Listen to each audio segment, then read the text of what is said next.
الحمد للہ رب العالمین الصلاۃ والسلام علی خاتم النبیین اما بعد اعوذ باللہ من الشیطان الرجیم بسم اللہ الرحمن الرحیم۔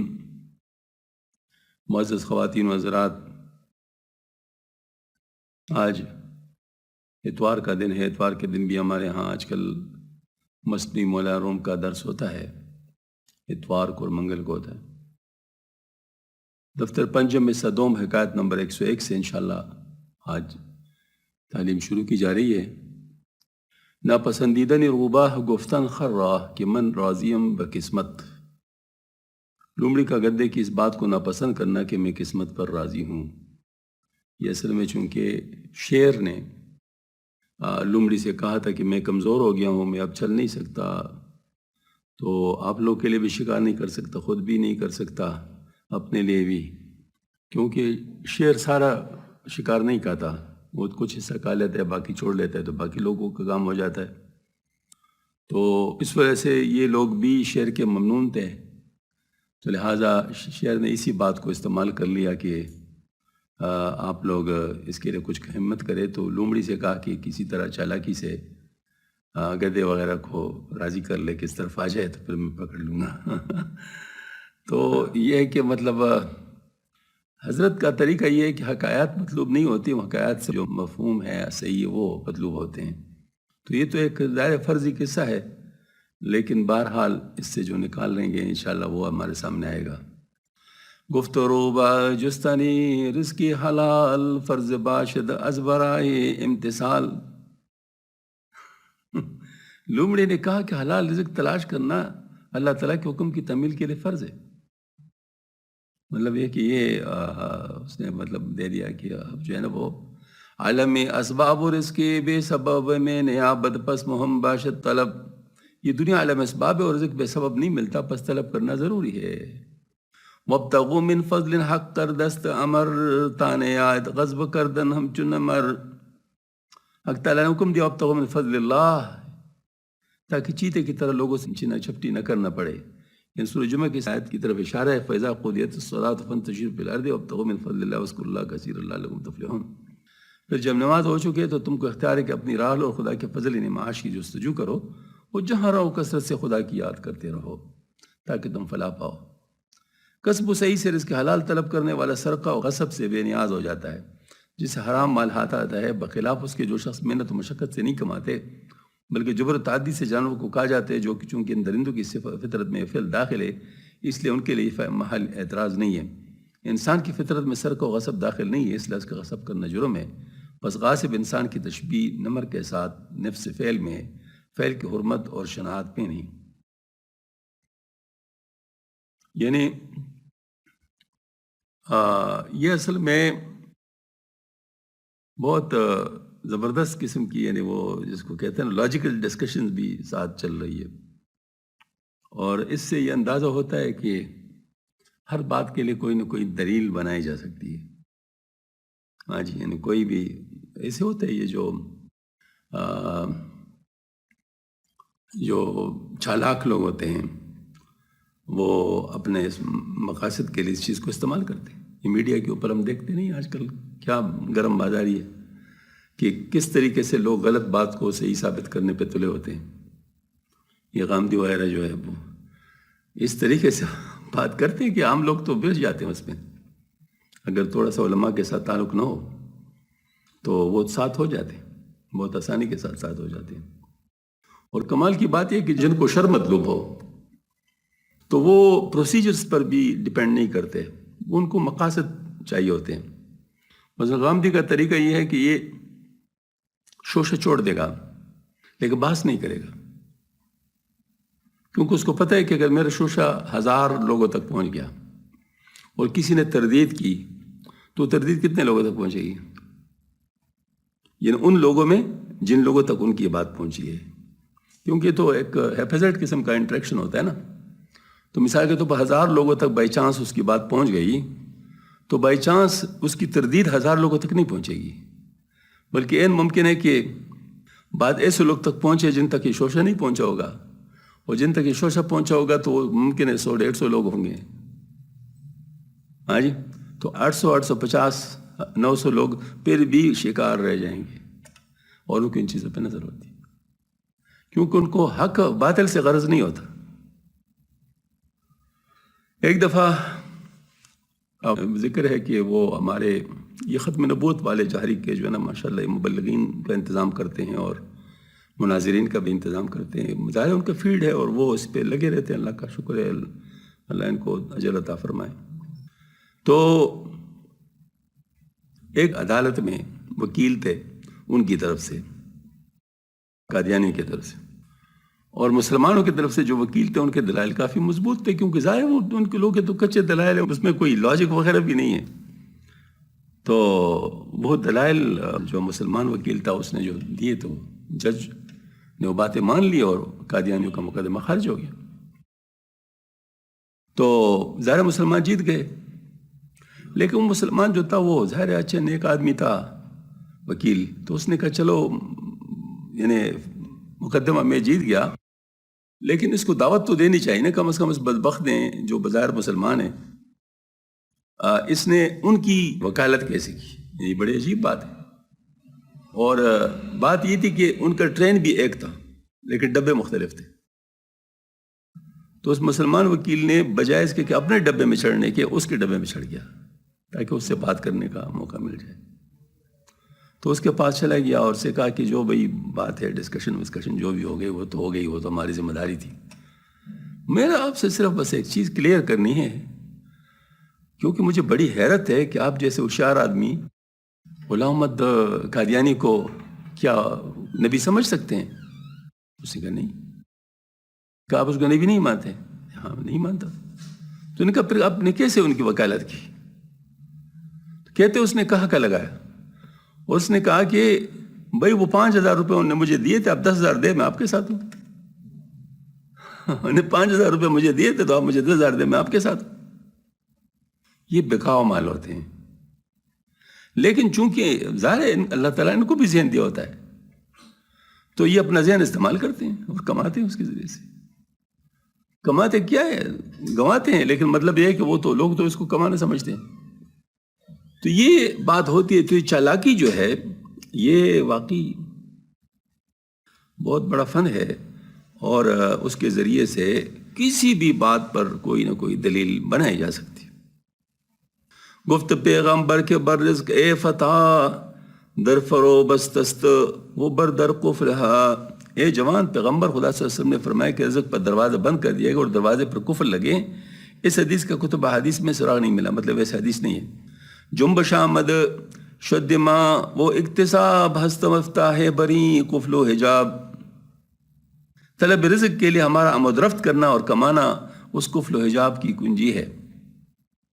یہ مطلب ہے کہ گویا کہ جو حجاب لگا ہوا ہے اور قفل لگا ہوا ہے اس کی کنجی طلب ہے، یعنی گویا کہ اسباب کو اللہ پاک نے ذریعہ بنایا ہوا ہے، تو ان ذریعوں کو استعمال کر کے آپ اس کو حاصل کر سکتے ہیں۔ ہمارے مشائخ فرماتے ہیں کہ کوئی دودھ لانا چاہتا ہو تو دودھ کے لیے برتن ہوگا، تو یہ اسباب برتن ہیں، دینے والا ذات تو اللہ تعالیٰ کی ہے، لیکن یہ اسباب جو ہے نا برتن ہے، مطلب یہ ہے کہ اس کے ذریعے سے آپ ان کو حاصل کر دیں۔ بے کلیدی در کشادن راہ نست بے طلب نان سنت اللہ نست۔ یعنی کنجی کے بغیر اس دروازے کو کھولنے کی کوئی صورت نہیں، اور طلب کے بغیر روٹی اللہ تعالیٰ کی عادت میں نہیں ہے دینا۔ گر تو بنشینی بچا ہے اندروں رزق کے آیت برت اے زو فنون اے فنون کے مارے، اگر تم کسی کنویں کے اندر بیٹھ جاؤ طلب رزق کی پرواہ نہ کرو تو رزق تمہارے پاس خود چل کر کب آنے لگا؟ مطلب یہ ہے کہ اس نے گویا کہ اس کا ذہن بنانا چاہا کہ بھئی کچھ حرکت کرو ورنہ پھر ہمارا کام تو نہیں ہوگا نا، وہ جو مجھے اسائنمنٹ ملی ہے وہ تو پورا نہیں ہوگا نا، تو یہ اس کو حرکت پہ آمادہ کر رہا ہے۔ دفتر پنجم میں دوم حکایت نمبر 102 جواب دادن خر رو باہرا کہ امرس باکتساب و رضا بقسمت ترک کسب نیست کہ تو فہم کردہ گفتن خر کے امر کسب الضعف توکلس۔ گدے کا لومڑی کو جواب دینا کہ کمانے کی کوشش کرنا اور قسمت پر راضی رہنے کا حکم ہے، اور یہ ترک کسب نہیں جو تو نے سمجھ لیا، اور گدے کا یہ بھی بتانا کہ وہ کمانے کا حکم بھی ضعف توکل سے ہے۔ گفت الضعف توکل باشداں ورنہ بے دہ نہ کسے کو داد جاں۔ گدے نے کہا وہ کسب معاش کا حکم بھی توکل کی کمزور سے، ورنہ جو واہب مطلق جان دیتا ہے وہ روٹی بھی دیتا ہے، یعنی زندگی دیتا ہے تو ساتھ روٹی بھی دے گا۔ زندگی ہم نے کون سے کمائی ہے؟ تو رزق بھی ضروری نہیں ہے کہ مطلب ہے کہ وہ دے، اگر وہ دے سکتا ہے زندگی دے سکتا ہے تو رزق بھی دے سکتے ہیں۔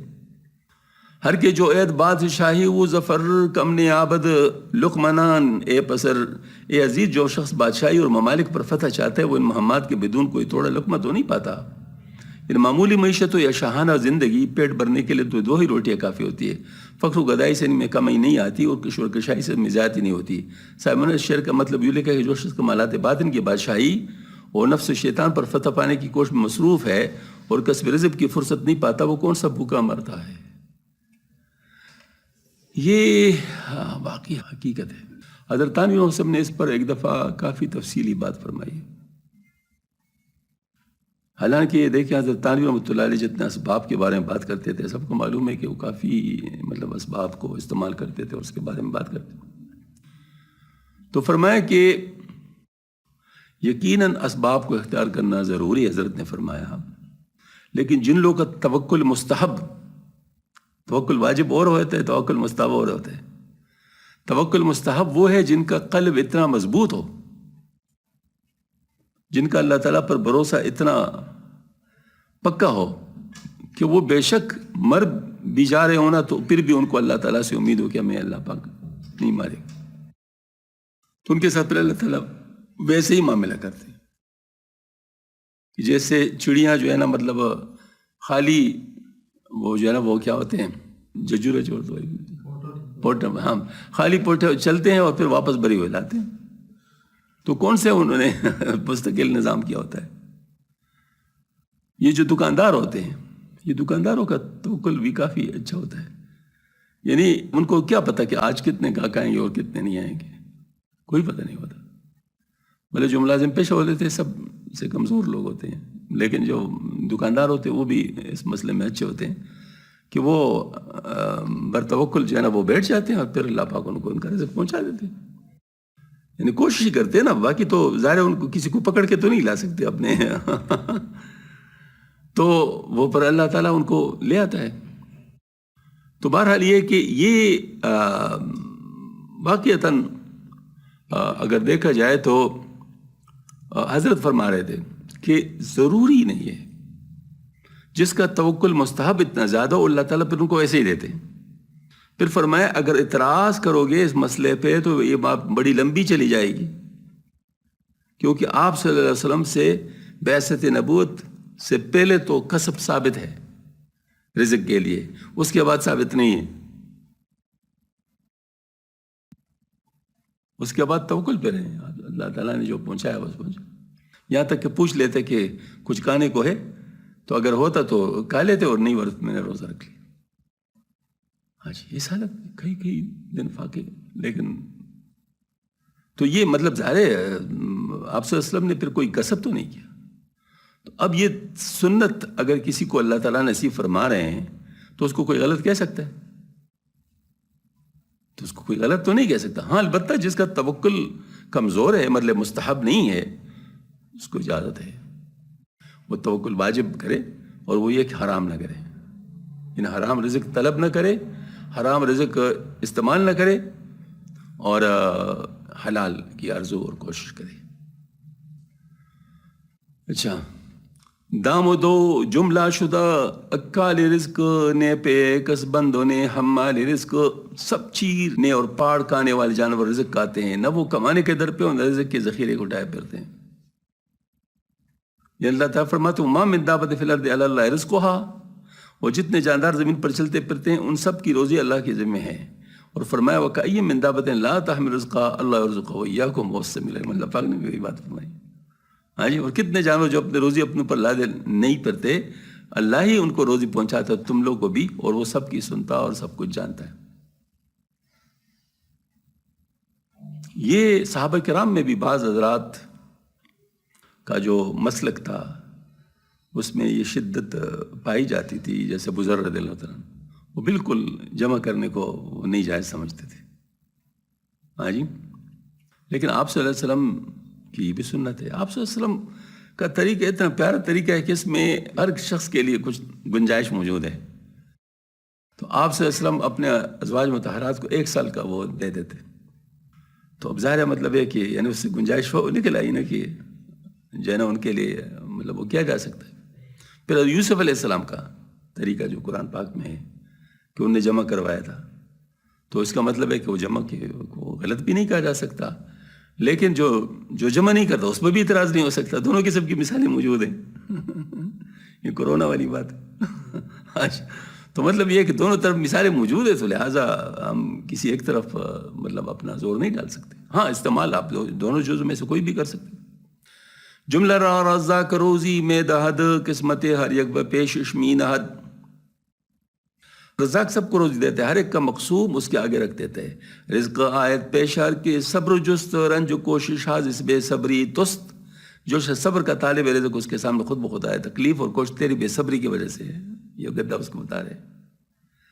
اگر کوئی شخص ان اشعار کو ترک ذرائع اور ابطال اسباب کی سند میں پیش کر تو اتنا خیال رکھے کہ یہاں مولانا رحمۃ اللہ علیہ گدے کی کول کی نقل فرما رہے ہیں. یہ ضروری نہیں ہے کہ مولانا کے خیالات یہ ہوں، بلکہ مسلم میں آپ جا بجائے اختیار اسباب کی تائید فرماتے ہیں اور گدے کے ان تقریروں کے متعلق آگے چل کر خود فرمائیں کہ وہ بے تحقیق بات کر رہے ہیں.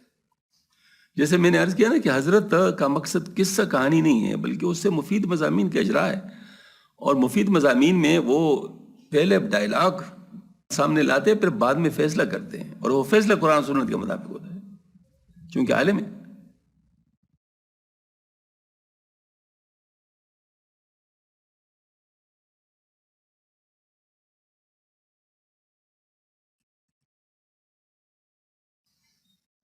دفتر پنجم حصہ دوم حکایت نمبر 103. بعض جواب دادن روبا خڑ رہا لمڑے کا، پھر گدے کو جواب دینا. گفت روبا توکل نادرست کم کسے اندر توکل ماہرت. لمڑے نے کہا کہ ایسا توکل شاذ و نادر ہی عمل میں آ سکتا ہے، توکل میں کوئی ایسا ماہر کم ملتا ہے. النادر کل معدوم. گرد نادر کشتن از نادانی است ہر کسے را کے رہے سلطانی است. امر نادر کے گرد پھر نہ تو نادانی ہے، ہر شخص کو تو اقلیم توکل کی بادشاہی کا راستہ کہاں ملتا ہے. چونکہ نہ ترا پیمبر کنج گفت ہر کسے را کے رسد گنج نہفت. جب پیغمبر صاحب نے قناعت کو مخفی خزانہ فرمایا تو ہر شخص کو مخفی خزانہ کہاں ملتا ہے، یعنی ہر شخص قناعت کہاں کر سکتا ہے. حدیث کے الفاظ بقول صاحب نے جو کہا القناعت کنز اللہ، یعنی اور جامع سے القناعت مال لا ینفد، مال لا ینفد درجے. حد خود بشتاس و بالا برمبر تان یفتی در نشیبی شور و شر. ارے گدے اپنے حد کو پہچان اور اونچا نہ اوڑھ تاکہ تو کہیں شور و شر کی گہرائی میں نہ گر جائے. جو دکن وہ اندر طلب سعی نما چون داری در توکل صبرہ. جب تو توکل میں طرح طرح کے صبر کی طاقت نہیں رکھتا تو کسب رزق کی کوشش کر اور طلب روزی میں صحیح سے کام لے. اس کو میں کہوں گا کہ مطلب یہ ہے کہ بات صحیح ہو لیکن اس سے مطلب غلط نکالا جا رہا ہو. کلمۃ الحق ارید بالباطل، یہ مطلب ہے کہ بات تو صحیح ہے، لومڑی بات صحیح کر رہی ہے، لیکن وہ تو اس کو گمراہ کرنا چاہتا ہے نا، مطلب اپنے اس پہ لانا چاہتا ہے. ہاں جی یہ والی بات ہے. تو یہاں پر ایک یہ مثال دی آ گئی کہ بعض دفعہ بات صحیح کوئی کر رہا ہوتا ہے لیکن اس کا مقصد صحیح نہیں ہوتا، اس کا مقصد غلط ہوتا ہے. دفتر پنجم حصہ دوم حکایت نمبر 104. بعض جواب دادن خروبارہ گدے کا پھر لمڑی کو جواب دینا. گفت خر معکوس میں گوئے مدا شور و شر استماعت سوئی جان. گدے نے کہا تو الٹی بات کہہ رہی ہے، شور و شر توکل و کنات سے نہیں ہے بلکہ ہر سو دواں سے جان پر طاری ہوتی ہے. از کنات ہیچ کس بے جان اشد وز حریسی ہیچ کس سلطان اشد. کنات سے کوئی شخص مرا نہیں اور حرص سے کوئی بادشاہ نہیں ہوا. نازخوں کا اسگا نبوت دریق کسب مردم نیست ای بارا و منیق. روٹی سے سور اور کتوں کو محروم رکھا نہیں جاتا، پھر بنی آدم کیوں محروم رکھنے لیں. ہاں رزق بارش کی طرح بحکم خدا برستا ہے، دیکھو یہ بارش اور بادل لوگوں کی کمائی سے نہیں آتے. چنا کہ عاشقی بر رزق گزار ہست عاشق رزق ہم بر رزق خوار. جس طرح تم رزق کے عاشق کو دل داؤ اس طرح رزق بھی رزق کھانے والے پر عاشق ہے. یعنی وہ بھی اس کو ڈھونڈتا ہے. اس پر ہے نا کہ مطلب رزق انسان کو ایسی ڈھونڈتا ہے جیسے کہ موت مطلب کہ. تو یہ بات تو صحیح ہے، مطلب ظاہر ہے جتنا قسمت میں ہے اس کو کھانا پڑے گا. گر تو نشتابی بیاد بردرت ور تو بشتابی دہت درد سرت. اگر تو اس کے پیچھے نہ دوڑو تو خود تمہارے دروازے پر حاضر ہو، اگر دوڑو گے تو تم کو فضول درد سر پہنچائے گا. مطلب اس نے گویا کہ بات اس نے بھی صحیح کی. دفتر پنجم حصہ دوم حکایت 105. حکایت آن زاہد کے توکل را امتحان میں کرد و از اسباب منقطع شد و از شیر بیرو آمد و از شواری دور در بن کوہ مہجور سر برسنگے نہاد و گفت توکل کردم. اس زاہد کی کہانی جو توکل کو آزماتا تھا اور اسباب سے منقطع ہو گیا اور شہر سے نکلا، گزرگاہوں سے دور ایک پہاڑ کی جڑ میں سب سے علیحدہ کے پتھر پر سر رکھا اور کہا میں نے توکل کیا. آیا کہ زاہد چنید از مصطفیٰ کہ یقین آمد بجاں رزق خدا. ایک زاہد نے رسول اللہ صلی اللہ علیہ وسلم سے سن لے کہ یقین خدا کا بھیجا ہوا رزق ہر جاندار کو ملتا ہے. گر تو خواہی ورنہ خواہی رزق تو پیش تو آیت دعا از عشق تو. اگر تم طلب کرو یا نہ کرو بہرحال تمہارا رزق تمہارے عشق کی وجہ سے دوڑتا ہوا تمہاری طرف آئے گا. از برائے امتحان ای مرد رفت در بیابا نزد کوہ خفت و تفت. حیشہ آزمائش کے لیے جنگل میں ایک پہاڑ کے پاس گیا اور سرگرمی سے سو گیا. کہ ببینم رزق چوں آیت بمن تا قوی گردت مرا در رزق ظن، کہ دیکھو مجھے رزق کیوں کر ملتا ہے تاکہ رزق کے مطابق میرا گمان مضبوط ہو جائے. کاروان راہ گم کردہ کشید سوئے کو عامم تہن راہ خفت ایدید. ایک قافلہ راستہ بھول کر پہاڑ کی طرف اس رزق کے آزمائش کرنے والے کو سوتے دیکھا. گفت این مرد آ طرف چوست اور در بیابا ازر و شیر دور. اہل قافلہ نے کہا ادھر جنگل میں راستے اور شہر سے دور بے سامان کیسے پڑا ہے؟ اے عجب مردستہ یا زندست او میں نہ ترسید ہیچ از گرگ ودو. ارے تعجب مردہ یا زندہ، اگر زندہ تو بیڑی اور چور ڈاکو غیر دشمن سے نہیں ڈرتا. آمدن دو دست بر روئی میزدن قاصدن چیزیں نہ گفتہ ارجمن. وہ لوگ پاس ہیں ان کو ہاتھ سے چھوا وہ اگر وہ نے وقت آمدن کچھ نہیں بولا. ہم بجنبد وہ نہ جنبانید سر وانہ کرد از امتحان ہی چو نظر. وہ ہلا تک نہیں، نظر ہلایا رزق کی آزمائش کرنے کی وجہ سے آنکھ بھی بالکل نہیں کھولی. پس بگفتن ای ضعیفی بے مراد از مجاہد سخت اندر افتاد. پھر کہیں بد نصیب کمزور آدمی بھوک سے سختے میں مبتلا ہو گیا ہے. انہوں نے اپنا اندازہ لگایا. نا بیا دردند ادھر دے گئے تو عام تابری زندش بحل کو منہ پکام. یہ سوچ کر روٹی اور دیگچی میں کسی قسم کا پتلا کھانا لایا تاکہ اس کے حل کو تالو میں ٹپکائیں. ہاں بس بقاصد مرد دندہ سخت کرد تا بدارت صدقہ آمی یاد مرد. پھر اس شخص قصدن مردہ پانی کے وہ دانت بیچ لیے تاکہ وہ رزق کی اس خدائی وعدے کی سچائی معلوم کرے. سخت بے ہوشی غشی میں دانت بیچ جاتے ہیں. رحم شاہ احمد کی او بس بے نواز ورنہ وز مجاہد بالک کی مرگ و فناس. ان کو رحمہ کی عنایت بے سر و سامان اور بک سے مرگ و فنا کا شکار ہو رہا ہے. کار رابندن تو قوم افشتافتن بست دندہ راہ بشکافتن. چوری لائے اور لوگ دوڑے اس کے بنچے ہوئے دانتوں کو کوٹ ڈالا. ریختن اندر دہان شوربا می فشردن آندر آنا پارا. اس کے منہ میں شوربا ڈالنے اس کے اندر روٹی کے ٹکڑے ملتے اور ڈالتے جاتے تھے. گفت اے دل گرچہ خودتن میزنی راز میدانی و نازم میں کنی. اب زائد اپنے دل سے مخاطب کر کہ اے دل اگرچہ تو امتحان رزق کے لیے خود ہی خاموش ہے، بے ہوش نہیں ہوا، مگر یہ رزق رسانی کے راز کو تو بخیبی جان چکا ہے. اب خاموشی فضول ہے اور تو محض ناز کر رہا ہے. گفت دل دانم بکست می کنم رازق است اللہ بر جانو تنم. دل نے کہا کہ میں سب کچھ جانتا ہوں، خاموشی بیوشی کے حرکات میں قصدن کر رہا ہوں. اللہ میرے روح اور جسم کو رزق دینے والا ہے. امتحازی بیشتر خود چوں بود رزق سوئی صابراں خود می برود.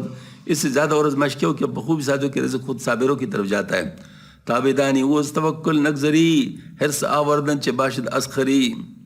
تاکہ تم آگاہ رہو اور توکل کے حد سے آگے نہ پڑو کہ حرص کرنا کیسا کام ہے، گدے پن کی قبیل سے. بعد عذاب اکشاد آمیس کی دہن گفت کردم امتحان رزق من. پھر اس مسکین نے اپنا منہ کھول دیا اور کہا میں رزق کی آزمائش کرنا چاہتا تھا. ہرچہ گفتس آن رسول پاک حبیب ہست حق و نیست دروے ہی چریب. جو کچھ اس پاک رسول اللہ صلی اللہ علیہ وسلم نے فرمایا حق ہے، اس میں کچھ شک نہیں. مطلب یہ واقعہ بھی درمیان میں آ گیا. سبحان اللہ. دفتر پنجم حصہ دوم بقاعد نمبر 106. بعض جوابی روبا خرہ تحریص بکردن بکسب. پھر جواب دینا لومڑی کا گدے کو اور کمانی کی عزت دینا. گفت روبا از حکایت ہا بہل دست ہا در کسب زن جہد المقل. لومڑی نے کہا ان کہانی کو چھوڑو، غریبانہ کوشش سے کمائی میں ہاتھ کو ڈال دے. دست دست خدا کارے بکن کن یارے بکن. خدا نے تجھے ہاتھ دیا، کوئی کام کر، کمائی کر، اس سے کسی دوست کی مدد کر. ہر کی او در مقصب پا میں نہ حد یاری یاران دیگر میں دو جو شخص کسی کسب میں پاؤں رکھتا ہے وہ دوسرے کو مدد دیتا ہے. ذاکہ جملہ کسب نایت از یکی ہم دروگر ہم سقا ہم مالکے، کیونکہ سارے پیشے ایک آدمی سے نہیں ہو سکے، وہ بڑے ہی ہو، سقا بھی ہو، جلہا بھی ہو. چوں با بازیست عالم برقرار ہر کسے کارے گزین زفتقار. جب جہاں مل جل کر کام کرنے سے قائم ہے تو ضرورتاً ہر شخص کو ایک کام کرنے اختیار کر لینا چاہیے. تبل خاری درمیانہ شرط نست راست سنت کار مکسب کردنست. اہل عالم کے درمیان پیٹ بھرتے رہنا، کوئی کام نہ کرنا بشرط انصاف نہیں، اسی طریقہ کام کسب کرنا ہے.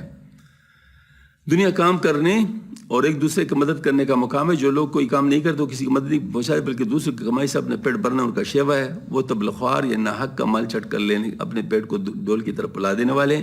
جیسے آج کل بناوٹی پیروں کا حال ہے کہ ان کا باطن کمالات سے خالی مگر پیری مریدی کا جال پھیلا رکھا ہے اور مریدوں کی کمائی پر شانہ عیش کر رہے ہیں، حالانکہ اس کے عوض میں ان سے مریدوں کو کوئی فیض نہیں پہنچتا. یہ اصل میں درمیان میں اسی قسم کا واقعہ ہے. کوئی پتہ نہیں حضرت بھی شاید بتا دیں، لیکن بہرحال جو مجھے یاد آ گیا کہ وہ کوئی مطلب جو ہے نا وہ اندھا سام تھا، تو اس کو ایک چڑیا اس کے منہ میں ڈال رہے تھے.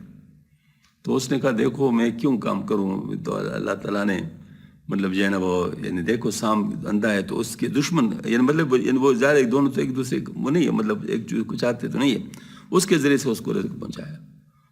تو وہ بیکار بیٹھ گیا. تو کسی نے اس کو کہا بھائی کیوں کام نہیں کرتے؟ تو اس نے کہا یہ بات ہے. تو انہوں نے کہا کہ تو اندھا سام کیوں بننا چاہتے، وہ چڑیا کیوں نہیں بننا چاہتا؟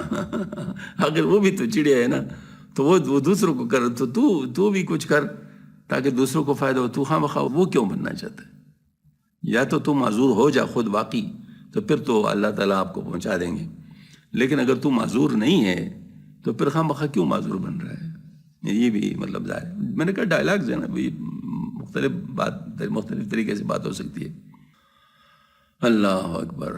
جواب گفتن خر ابار را کہ توکل بہترین قصب است، کر قصب محتاج است بتوکل کہ خدا ای کار مرا دار و دعا توکل است و توکل قصب است کہ بہیچ قصبے دیگر محتاج نہیں. گدھے کا لومڑی کو جواب دینا کہ توکل تمام قصبوں سے بہتر ہے کیونکہ ہر قصب توکل کا محتاج ہے کہ خدا میرے اس کام کو درست رکھ، اور دعا توکل کو شامل ہے. اور توکل ایسا قصب ہے جو کسی دوسرے کا محتاج نہیں ہے. گفت من بہ از توکل بر ربے میں ندانم در دو عالم مکسبے. گدھے نے کہا میں پروردگار پر توکل کرنے سے بہتر دونوں جانوں میں سے کوئی قصب نہیں جانتا.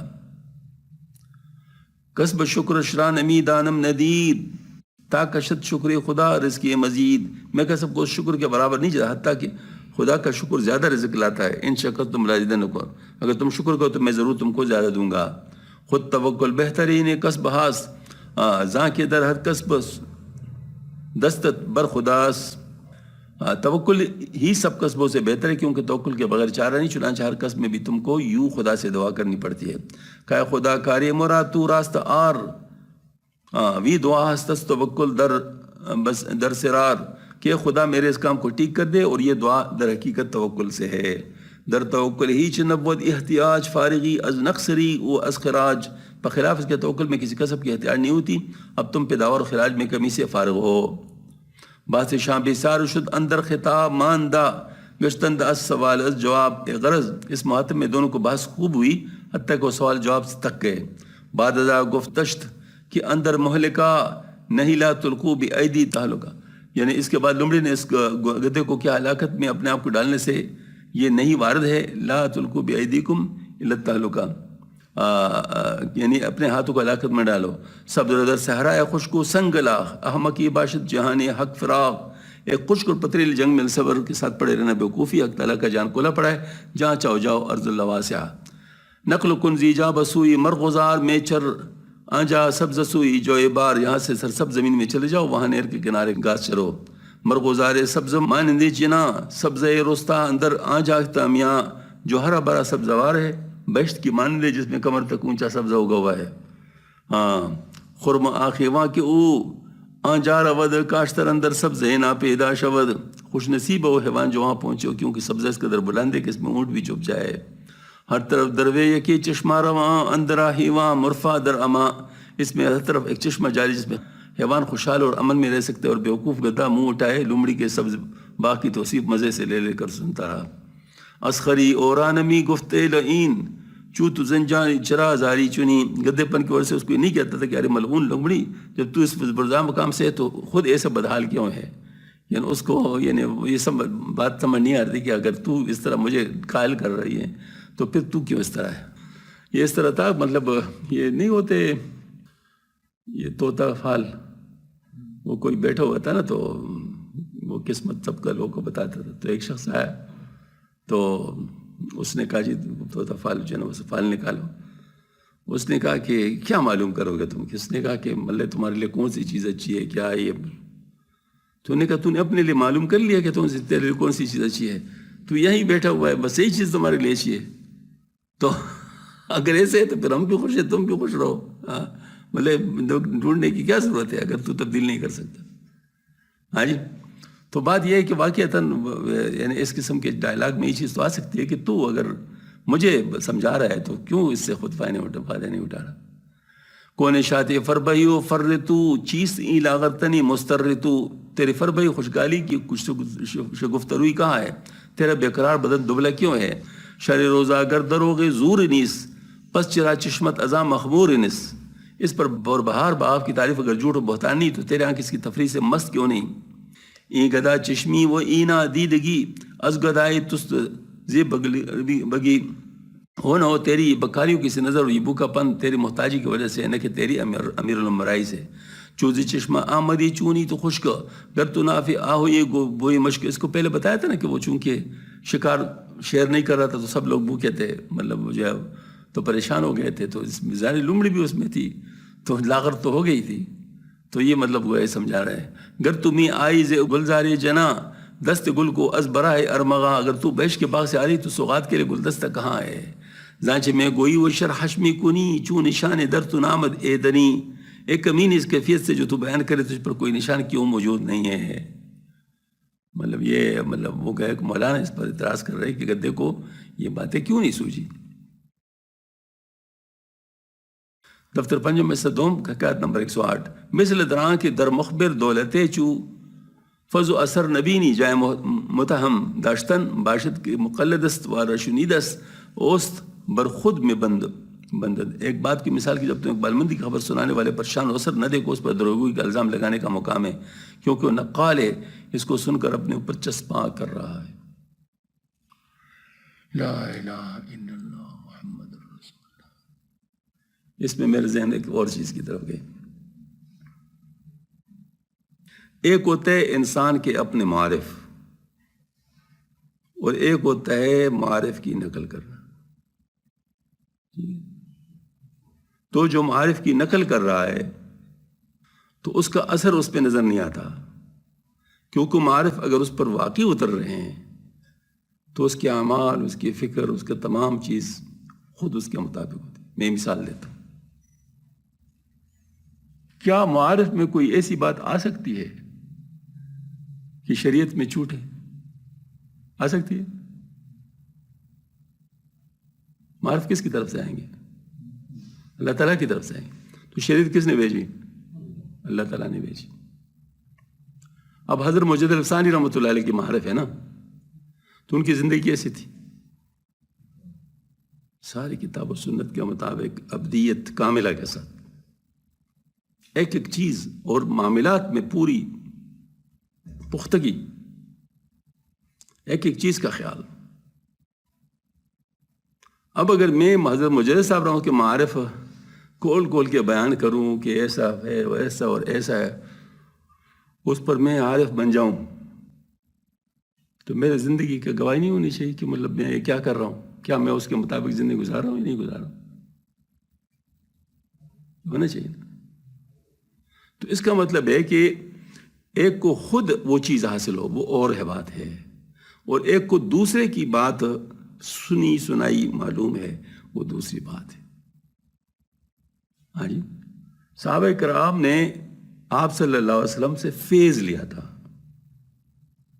معارف ان کو خود ملے تھے. سمجھ میں آگے نہیں بات. فیض ملنا اور چیز ہے. فیض تو انسان کی زندگی بناتا ہے، فیض تو انسان کی زندگی بناتا ہے. لیکن معارف جو ہوتے ہیں وہ تو ظاہر اس کے مطابق ملتے ہیں جتنی کہ آپ کی ابدیت ہے اس کے مطابق ملیں گے. تو اب یہ معارف اگر آپ کو ملے ہیں اپنی ابدیت کے مطابق، سبحان اللہ آپ کی ابدیت اس کی گواہی دے گی، کیونکہ ابدیت اور معارف کا چولی دامن کا ساتھ ہے. جتنی ابدیت ہے اتنے معارف ہے، جتنے معارف ہے اتنی ابدیت ہے. یہ نہیں ہو سکتا کہ آپ یہ مطلب ہے کہ بہت بڑے عارفین کسی باتیں کر رہے ہوں اور ابدیت کا یہ حال ہو کہ معاملہ نگرگوں. یہ بات خطرناک ہے. تو یہ بات حضرت نے جو ابھی فرمایا ہے کہ آپ کے اوپر اثر ہونا چاہیے. اگر آپ کو وہ چیزیں حاصل ہیں جو آپ کہہ رہے ہیں تو پھر تو آپ کے اوپر اس کا اثر ہونا چاہیے. تو چونکہ آپ کے اوپر اثر نہیں ہے، اب یہ دیکھیں ایک انسان ہے اور بات ہے، لیکن یہ جانور کی بات کر رہے ہیں نا، جانور کی. تو جانور کے اوپر تو وہ نہیں ہے نا صبر اور وہ یہ چیزیں تو نہیں ہے. مطلب وہ تو جیسے ان کو مل رہا ہے اسی کے مطابق ہوں گے، وہ اپنی جبلت کے مطابق کام کر رہے ہیں نا. تو اس کا مطلب ہے کہ جو بھی ان کو مل رہا ہے تو اس کے اوپر نظر آنا چاہیے، محسوس ہونا چاہیے کہ ان کو مل رہا ہے نہیں مل رہا. اس طریقے سے ہمارے جو انسان ہیں تو ہمیں جو اللہ تعالیٰ نے روحانی رزق دیا ہوا ہے اس روحانی رزق کے مطابق ہمارے اعمال بنتے ہیں. اس میں توکل بھی ہے، اس میں صبر بھی ہے، اس میں زہد بھی ہے، اس میں قناعت بھی ہے، اس میں تقوی بھی ہے. یہ مقامات ہیں نا. ہاں یہ ساری چیزیں اس کے مطابق ملتی ہیں نا. تو یہ اگر ملی ہوئی ہیں تو پھر تو بات ٹھیک ہے، اور اگر یہ ملی ہوئی نہیں ہے تو پھر یوں سمجھو کہ بس ٹھیک ہے، حقائق حقائق ہے. تو حقائق ہوتے ہیں، وہ تو ان کی معرفت ہے، وہ تو آپ کی معرفت نہیں ہے. حضرت تھانوی رحمۃ اللہ علیہ نے اتنا زبردست بات کی ہے، میں آپ کو بتاؤں. یہ لوگ بڑے عجیب ہوتے ہیں. مطلب ان لوگوں نے واقعی جس کو کہتے ہیں نا پوری بات کو نچوڑ مطلب وہ پیش کرتے ہیں. کبھی معارف کی بات ہو گئی حضرت مجد صاحب رحمۃ اللہ علیہ کی، پر میں وہ حضرت مجد صاحب کے معارف ہیں، ہمارے نہیں ہیں. وہ حضرت مجد صاحب رحمۃ اللہ علیہ کا معارف ہے، ہمارے نہیں ہیں. مجد صاحب رحمۃ اللہ علیہ نے جس چیز کے لیے محنت کی ہے وہ یہ محنت کی ہے. اب دیکھیں بالکل یعنی ہم سب سے اخیر میں جس نتیجے پہنچے حضرت وہ بات پہلی کر رہے ہیں. مجد صاحب رحمۃ اللہ علیہ نے جتنی محنت کی ہے وہ اس مقصد کے لیے کی ہے کہ ہمارے عقیدے صحیح ہو جائیں اور ہم شریعت پر آ جائیں. اس کے لیے محنت کی ہے. تو یہ عقیدے تو الحمدللہ علماء کے ذریعے سے امت تک پہنچ گئے. حضرت کے جو عقائد ہیں الحمدللہ علماء کی برکت سے لوگوں تک پہنچ گئے. جو صحیح ہے صحیح ہے، جو غلط ہے غلط ہے. لیکن جو اعمال ہے، شریعت پر عمل ہے، وہ ان کے اپنے حال کے مطابق ہے. اس کو بہتر کرنے کے لیے طریقہ تھے، تو وہ طریقہ ہر ایک کی اپنی اپنی ہے. مطلب جتنی محنت کرے گا اتنا ہی زیادہ اس کے اوپر اثر ہوگا، یا جتنی ابدیت اس نے حاصل کی اس کے مطابق اس کے اعمال بنیں گے، اتنے ہی اس کے مطلب اس کے اوپر اثر ہوگا. بالکل یہی بات ہے یا نہیں ہے؟ تو لہٰذا ہمارے سامنے یہ کام ہے. اب پورا نچوڑ اگر دیکھے تمام مکتوبات شریف سے گزر جائے تو ختمی بات بالکل یہی ہے، جو کہ مطلب حضرت نے بالکل 2 لفظوں میں بیان فرما دیے. ہاں البتہ کلیریفیکیشنز، اشکالات کی درستگی، یہ تمام بات حضرت نے بھی کی، حضرت مجاہد صاحب رحمۃ نے بھی کی، حضرت شاہ اللہ رحمۃ صاحب نے بھی کی، حضرت سید احمد شہید رحمۃ صاحب نے بھی کی ہے، حضرت تھانوی رحمۃ اللہ نے بھی کی ہے، اور اپنے اپنے دور کی، کیونکہ اشکالات سارے ایک جیسے نہیں ہوتے، ہر دور کے اپنے اشکالات ہوتے ہیں. مثلاً اس دور کے اشکالات سائنس کی طرف سے آتے ہیں. زیادہ تر سائنس کی بات ہوتی ہے، سائنسدان لوگ جو مطلب ذہن ان کا الٹا ہو جائے تو اس کے مطابق اشکالات کرتے ہیں، پھر اس کا لوگ جواب دیتے ہیں. تو اس وجہ سے علماء کرام کو ان چیزوں کی طرف مجبوراً اب سوچنا بھی پڑ جاتا ہے، اور مطلب یہ ہے کہ بات بھی کرنی پڑ جاتی ہے، کیونکہ دور یہی ہے. مطلب اس دور میں ایسے ہی ہوگا. اور پہلے ان حضرات کے سامنے فلسفہ تھا، وہ فلسفے کی دلائل کا مقابلہ کرتے تھے، فلسفے کی کو دلائل سے مطلب اس کے جو وہ اشکالات تھے ان کو حل کرتے تھے، اس کے لیے وہ فلسفے استعمال کرتے تھے۔ علماء کرام نے فلسفہ پڑھا ہے باقاعدہ ان جو فلسفہ اس لیے تو پڑھتے تھے۔ تو آج کل کے دور اگر علماء کرام سائنس کی بنیادی چیزوں کو پڑھے تو کیا وہ وہی چیز نہیں ہے؟ اب اگر وہ پرانا فلسفہ کوئی پڑھے کہ پرانی کتابوں والا، تو آج کل کہاں استعمال ہوتا ہے؟ کوئی آپ کے سامنے اس کے اشکال لاتا ہے؟ آپ کے سامنے تو اس کے اشکال کوئی لاتا ہی نہیں ہے، تو لہٰذا آپ کیا اس سے فائدہ اٹھائیں گے؟ اس سے تو آپ کو کوئی فائدہ نہیں اٹھائیں گے۔ یہ ہمارے ساتھ ایسی ہوا تھا۔ ہم نے جب اباقات پر کام شروع کیا، اباقات مشکل کتاب ہے، مشکل کتابوں میں سے، اس کی وجہ کہ اس کا بنیاد نہیں ہے آج کل۔ مشکل اس وجہ سے آج کل اس کی بنیاد نہیں، مطلب ظاہر ہے فلسفہ کا بارے میں ہے نا، تو فلسفہ تو آج کل ہے ہی نہیں، تو آپ کس سے سیکھیں گے اور کیا سکھائیں گے اور کیا سمجھیں گے؟ یہ ساری باتیں۔ تو ہم نے اس کو شروع کر لیا کچھ لوگوں کے مشورے سے۔ اللہ تعالیٰ کی طرف سے مدد ہوتی ہے انسان، والذین جاہدوا فینا لنہدینہم سبلنا۔ اللہ پاک فرماتے ہیں کہ جو مجھ تک پہنچنے کے لیے کوشش محنت کرتے ہیں ان کو ضرور ہدایت کے راستے سے جاؤں گا۔ یہ اللہ پاک کا کام ہے، اس میں ہمارا کوئی کمال نہیں ہے۔ اب چونکہ ہماری کوشش اس بات کی تھی کہ حضرت نے جو محنت کی ہے اس محنت سے ہم استفادہ کر لیں اور آج کل کے دور کے مسائل اس کے مطابق حل کریں، یہی بات، ورنہ اور ہمارا کیا مقصد تھا؟ مقصد تو یہی تھا۔ خدا کی شان، حضرت شاہ اسماعیل شیخ رحمۃ کی زیارت ہوئی، حضرت نے فرمایا یہ کتاب میں نے جس مقصد کے لیے لکھی ہے، اگر آپ لوگ اس کو سمجھ گئے تو انشاءاللہ ہمارے شیخ سید صاحب کی باتیں آپ کو سمجھ آ جائیں گی۔ پہلے تو یہ بات کی مطلب بشارت ہے قسم کی، ہمارے شیخ سید صاحب کی باتیں آپ کو سمجھ آ جائیں گی۔ پھر فرمایا یہ کتاب ہم نے جو لکھی ہے اس وقت ہمارے سامنے فلسفہ تھا، تمہارے سامنے فلسفہ نہیں ہے، تو تم نے فلسفہ میں نہیں جانا۔ اس وقت تمہارا مسئلہ سائنس کے ساتھ ہے۔ شاہ اسماعیل صاحب سائنس کو نہیں جانتے تھے، لیکن شاہ صاحب توڑے تھے، وہ تو اللہ تعالیٰ کی طرف سے، سمجھ میں آ گئی نا بات، وہ تو اللہ تعالیٰ کا نظام ہے نا۔ جیسے کسی کو خواب میں کوئی آ جائے تو ظاہر ہے، مطلب مثلا میں کسی کو خواب میں آ جاؤں تو مجھے پتہ بھی نہیں ہوگا، لیکن میں کسی کو کہہ رہا ہوں گا تو وہ تو اللہ تعالیٰ کہلوا رہے ہیں نا، مطلب میں تو نہیں کہہ رہا ہوں، مجھے تو پتہ ہے کہ میں نے تو نہیں کہا۔ لیکن یہ ایک صاحب تھے، عامل تھے، وہ عملیات کے لیے گئے تھے، اس کا جو استاذ تھا وہ اس نے کہا کہ آپ جائیں اور میں پہنچ رہا ہوں۔ غلطی تھی، ایسے غلطی تھی کیونکہ ظاہر مطلب ہے کہ ٹریفک کا کیا پتہ۔ تو وہ صاحب چلے گئے، وہ عالم بھی ہے، اس کا استاذ بھی عالم تھا۔ آج کل یہ استاد علماء کو کچھ عملیات کی شوق زیادہ ہی ہے میرے خیال میں، ہاں جی۔ تو وہ بھی عالم تھا، یہ بھی عالم تھا۔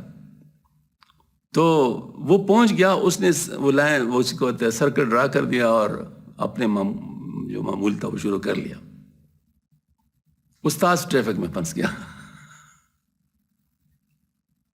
وقت پہ نہیں پہنچا۔ سبق تو ان کا خیر معمول کا تھا، دوسری پارٹی ایکٹیو ہو گئی، مخالف پارٹی، ہاں جی، اب مختلف شکلوں میں وہ آنے لگے۔ اب یہ تو کچے تھے، مر پکے تو تھے نہیں۔ استاذ کی ضرورت تبھی ہوتی ہے نا، ابتدا میں جب لوگ عملیات سیکھتے ہیں تو کچے ہوتے ہیں، تو اس کو استاذ کی ضرورت ہوتی ہے، وہ ہمت دیتا ہے اور دلواتا ہے، اور اس طرح مطلب ہے کہ کچھ طریقے بھی سکھاتا ہے، کچھ مختلف۔ ان کی حفاظت بھی زیادہ ہوتی ہے کیونکہ ان لوگوں نے پہلے سے وہ سارا کچھ کیا ہوتا ہے، چلے ویلے کیا ہوتے ہیں۔ تو یہ پہنچے نہیں، اب یہ ڈر گئے، اور مجھے خود اس نے کہا کہ ڈر کی وجہ سے میں بھاگنے والا تھا، اور وہی وہ چاہتے ہیں۔ اگر یہ دائرے سے باہر نکلے ہوتے تو بس ختم تھا۔ یہ ہمارے اس کا بزرگ کا بیٹا جو فیض آباد کے پاس جو تھا، مکی صاحب، ہاں ان کے بیٹا اسی میں شہید ہوا ہے. وہ عملیات کر رہا تھا اور بس اس کو وہ بروار نکلوایا اور بس درس پھر گلا دی، وہ ختم. ہاں جی، تو یہ ایسا کرتے ہیں وہ، تو آخر وہ تو اسی کے لیے تیار ہوتے ہیں. اب یہ کہتے ہیں میں باہر نکل کے بھاگنے والا تھا کہ اتنے میں سامنے والے دیوار پٹ گئی اور اس میں سے آپ باہر آئے اور آپ نے خبردار اگر اپنی جگہ سے ہلے بیٹھ جاؤ. کہ جب مجھے حوصلہ ہو گیا کہ چلو جی مطلب یہاں پر ہے. اب اس نے مجھے کہانی سنائی، واللہ کہ مجھے کوئی پتہ نہیں مجھے کوئی پتہ نہیں، کم از کم میں نہیں تھا. ہاں جی، لیکن بہرحال اللہ پاک مدد فرماتے ہیں. یہی واقعہ حضرت تانوی مسلم نے فرمایا. حضرت نے بالکل ایسی بات تقریباً بتائی ہے. حضرت فرمایا کہ میرے ایک دوست تھے، وہ اکثر مریدوں کو دوست فرمایا کرتے تھے. میرے ایک دوست تھے بہت دور، کسی دکان پہ کام کر رہے تھے، آگ لگ گئی اس بازار میں. تو وہ آگ اس کی دکان کی طرف بھی بڑھ رہی تھی. کہتے میں پریشان تھا کہ میں کیا کروں. کہتے اتنے میں آپ آ گئے. حضرت کو خط لکھا تھا. اتنے میں آپ آ گئے اور آپ نے مجھے کہا جلدی اپنے قیمتی سامان کسی صندوق میں ڈالو. تو کہتے کچھ آپ ڈال رہے تھے، کچھ میں ڈال رہا تھا. جلدی جلدی وہ صندوق ہم نے قیمتی سامان جو ہمارا تھا وہ بھر دیا. ایک طرف سے آپ نے پکڑا، ایک طرف سے میں نے پکڑا. اور کہتے اس وقت تو مجھے سوچ ہی نہیں کہ حضرت یہاں کیسے پہنچ سکتے ہیں تو اتنے دور. لیکن باہر اس وقت تو میں ٹینشن میں تھا. تو لے گئے باہر. جب باہر لے گئے تو ہم نے صندوق رکھ دیا. جب سامنے دیکھا تو آپ نہیں تھے. تو یہ کیا بات تھی؟ تو نے فرمایا وہ میں نہیں تھا، وہ میں نہیں تھا. اللہ پاک نے سلسلے کی برکت سے آپ کے لیے کوئی فرشتہ بھیجا. ہاں جی، اور شکل میری اس لیے اختیار کی کہ تو ڈر جاتا. اگر کوئی اور ہوتا تو آپ کہتے پتہ نہیں ڈاکو ہے یا کوئی کیا ہے، مطلب مجھے لوٹنا چاہتا ہے، تو آپ اس کے ساتھ نہ جاتے. تو میری شکل اس لیے اختیار کی تاکہ کم از کم آپ کے اوپر خوف نہ ہو. باقی اللہ تعالیٰ نے آپ کے ساتھ مدد فرمائی. اب دیکھو کتنی پکی بات فرمائی. ایسے ہی ہوتا ہے. تو خیر مجھے بھی اللہ تعالیٰ نے انعام بھی اللہ پاک نے ہماری مدد فرمائی. اور حضرت نے فرمایا کہ دیکھو تمہارے سامنے فلسفہ نہیں ہے، تمہارے سامنے سائنس ہے. تم نے سائنس کے حساب سے اس کو لکھنا ہے. اور یہ ساتھ ارشاد فرمایا بڑے زور دے کر کہ آپ لوگوں نے میرے اصطلاحات بھی استعمال نہیں کرنی. وہ اصطلاحات میں نے اپنے مقصد کے لیے بنائے تھے، تم اپنے مقصد کے لیے خود بناؤ. تم اپنے مقصد کے لیے خود بناؤ. یہاں تک ماشاءاللہ یعنی سجیشنز دے دی. اللہ کا شکر الحمدللہ. اس کو پھر بہت پسند بھی کیا گیا اس کتاب کو، اور کافی لوگوں کو فائدہ بھی ہو گیا. تو مقصد یہ ہے کہ ہمارا کام کیا ہے؟ ہمارا کام اپنے طور پر محنت ہے. باقی پورا کرنے والا تو اللہ تعالیٰ کی ذات ہے. تو میرے خیال میں وہاں اثر والی بات اس سے بات چلی تھی. اثر تو آیا کہ میں گفت اشتر را کے ہے اس کو جا میں آئی ایک بال پہ. ایک شخص نے اونٹ کو کہا اوہو اے مبارک قدم تو کہاں سے آئے ہو؟ گفت از حمام گھر میں کوئی تو. گفت یہیں پہ داست از زانوئی تو. اونٹ نے کہا میں تمہارے محل کے گرم حمام سے نہا دھو کر آ رہا ہوں. اس شخص نے عزرائیل کا مخصر کہا کیوں نہیں، تو تمہاری گندگی برے گھٹنے سے ظاہر ہے کہ خوب پاک و صاف ہو کر آ رہے ہو. ماری موسیٰ دید فرعونی عنود مہلت میں خاص نرمی میں نمود. سرکش فرعون نے موسیٰ علیہ السلام کا اجداد دیکھا تو اسلام قبولنے کے تجویز پر غور کرنے کی مہلت مانگنے لگا. وہ نرم ہوا جاتا تھا کیونکہ سامنے کی چیز تھی، عاجلہ والی بات تھی. ہاں زیر کان و گفتن دبائستے کہ این تند تر گشتے جو ہست اور رب دین. دربار کے عقلمند لوگ اس کی دعوی خدائی پر شبہ پیدا ہو. کہنے لگے کہ جب وہ لوگوں کا دینی خدا ہے تو اس کو موسیٰ کی معارضہ سے غضبناک ہونا چاہیے تھا. چیز آئی کہ الٹا نرم ہو جا رہا ہے. عنوان کو دیکھ کر سوچو کہ فرعون نے خدائی کا دعویٰ کیا، مگر خدائی طاقت و قہریت و جباریت کہاں تھی؟ اجدہ کو دیکھ کر سیم کیا. معلوم ہو کہ اس نے خدائی کو صرف نام سن رکھا تھا جس کو خواہ مخواہ اپنے اوپر چسپاں کرنا چاہا. موجزہ اگر اجدہا اگر ماربد نخوت و حشم و خدایش چی شد. موجزہ اگر اجدہا تھا اسام تھا کیا بات تھی اس کے مقابلے فرعون کی خدائی ہے. بس اس کا خدائی غرور و غضب کیا ہوا. ہاں رب اعلیٰ گروست اندر جلوس بیر یکر میچ است ایچا پلوس. اگر تخت خدائی پر جلو فرماؤں نے میں رب اعلیٰ ہے تو ایک کیڑے کے خوف سے چل چاپلوسی کیوں کر رہا ہے؟ پھر وہ کہتا ہے نا ربکم الاعلیٰ، تمہارا پروردگار بزرگ ہوں. کرم سے مراد اژدہا ہے. ہمارے ملک میں بھی سانپ کو استخفافاً کیڑا کہہ دیتے ہیں. چنانچہ پنجاب میں سانپ ڈس گیا کے بجائے کہتے ہیں میں کیڑا چو گیا. ہاں کیڑا چو گیا. نفس تو ما مست نقل است نبید، وہاں کی روح حد خوش غیبی نچید. تیرا نفس جب تک دنیاوی جاہو دولت کے نقل و شراب سے مست، یاد رکھے تیرے روح نے تیرے قرب حق کا غیبی خوشہ نہیں چنا. کہ علامات است زادی دار نور التجافی من کا ان دار الغرور. کیونکہ اس قرب حق کی نور کا دیدار کرنے کی نشانی یہ ہے کہ تجھ سے دھوکہ کی گری دنیا سے کنارہ کشی عمل میں آئے. سبحان اللہ، کیا بات کی. وہی بات ہے نا، یعنی اس بات کا نشانی یہ ہونا چاہیے کہ تو دنیا کی طرف نہ جا رہا ہو، دنیا تیرا مقصود نہ بنے. ہاں جی، دنیا خود تیرے پاس ہے، وہ علیحدہ بات ہے. اس کا ہی نہیں، سلیمان علیہ السلام کے پاس بہت زیادہ دنیا تھی، لیکن وہ اس نے مطلب ظاہر ہے وہ تو اللہ پاک کی طرف سے تھی، اللہ پاک کی شکر ادا کر رہے تھے. مرغ چوبر آب شور شور میں تند آب شیریں ران ندید است و مدد. پرندہ جب کسی کاری پانی کا طالب ہو تو ظاہر ہے کہ اس نے ابھی شیرین کی مدد نہیں دیکھی، بلکہ تقلید است آ ایمان او روئی ایمان را ندیدہ جان او. بلکہ اس کا وہ ایمان محض نقل ہے، اس کے روح نے ایمان کی شکل تک نہیں دیکھی. سبحان اللہ. بس خطر باشد مقلد را عظیم از رہے اور حزن از شیطانی رجیم. بے تحقیق دیکھا دیکھی کام کرنے والے کو راستے سے اور شیطان رجیم کے رازن سے بڑا خطرہ ہوتا ہے. یعنی دیکھا دیکھی میں جو کام کرتا ہے اس کو کوئی اور بھی دھوکہ دے سکتا ہے نا. جس اچھے آدمی کو دیکھا تو اس طرح کام کیا تو برے آدمی سے دوسری چیز لے سکتا ہے. ان بعض غیر مقلدین وہابیہ مثنوی شریف کے اس قسم کے اشعار کو تقلید مصطلح اور مقلدین امام کی مذمت میں پیش کیا کرتے ہیں. یہ محض ان کی ابلہ فریبی ہے جن کی تصریح ہم پچھلی جلدوں میں مرات کثرات کر چکے ہیں. مولانا رحمۃ اللہ خود مقلد امام اعظم رحمۃ اللہ علیہ تھے، پھر وہ تقلید امام کی تردید کیوں کرنے لگے تھے؟ بلکہ یہاں تقلید سے ان کی مراد ظاہر پرستی ہے، اور مقلد سے وہ لوگ مراد ہے جو صرف ظاہر پر مرتے ہوں، کمالات باطن کے منکر و انوار معرفت سے بیگانہ ہو، صرف امار کی لکیر پیڑنے پر اکتفا کرتا ہو، بصیرت باطن حاصل نہ کی ہو جس سے حقائق کے نفس الامری کا مشاہدہ کر کے حق الیقین کے درجے پر فائز ہو. انصاف کے کو ایسے مقلد خود وہابیہ میں ملیں گے، حنفی و مالکیہ میں.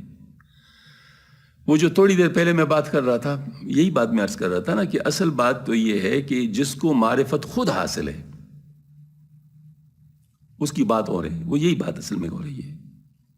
جس کو معرفت خود حاصل ہے اس کی بات ہو رہے، جو دوسرے کی معرفت کی بات کر رہے اس کی بات ہو رہے. یعنی غلط نہیں کہہ رہا، معرفت تو صحیح ہے، معرفت تو اس کی نہیں ہے، معرفت تو جس کی ہے اس کی ہے. وہ معرفت مطلب جس میں، لیکن اس کا جو اثر ہے اس کے اوپر تب ہوگا جب وہ اس کی اپنی معرفت ہوگی. اس کی اپنی معرفت ہوگی تو پھر اس کے بعد اس کے مطلب جو ہے نا اس کے اوپر اثر ہوگا، اور وہ آتا ہے ابدیت سے. ہم الزام ان کو دیتے تھے قصور اپنا نکل آیا. چو ببیند نور حق من شود زس طرح باتی شکی وہ ساکن شود. جب حقیقت کا نور دیکھ لے تو مطمئن ہو جاتے، وہ شک کی بے چینی سے سکون پاتا ہے. جو لوگ صرف ظاہری اعمال کی بجاوری پر متوقف رہتے ہیں ان کو شکوک و شبہات صداتے رہتے ہیں، اور نفس و شیطان کے وساوس سے ان کا ایمان مال خطر. لیکن جب مشاہدہ حقیقت کا درجہ حاصل ہوئے تو پھر ان کے ایمان کو کوئی خطر نہیں، پھر شکوک کا عارض ہوتے. یہ مجدد صاحب نے یہ بات بہت زیادہ بیان کی. یعنی ایمان تقلیدی سے ایمان تحقیقی میں آ جائے. حضرت بارہ فرماتے اپنے مکتوبات شریف میں کہ وہ جو ہے مطلب اس کے ذریعے سے ایمان تقلیدی سے ایمان تحقیقی میں آ جائے. یعنی ان کو اللہ تعالیٰ کے صفات اور اللہ تعالیٰ کے بارے میں جو ہے وہ خود یعنی شرح صدر ہو جائے. میں یشرح صدر الاسلام اس میں نا صدر، ہاں بالکل نور من ربی، بالکل. تو مطلب یہ ہے کہ وہ جو ہے نا وہ ہے تا کفی دریان یاد سوئی خاک کاسل او آمد بود در استقاق. اس کی مثال ایسی، جب تک دریا کی جھاگ زمین کی طرف نہ آئے جو اس کی اصل ہے اس وقت تک وہ ٹکراتی رہتی ہے.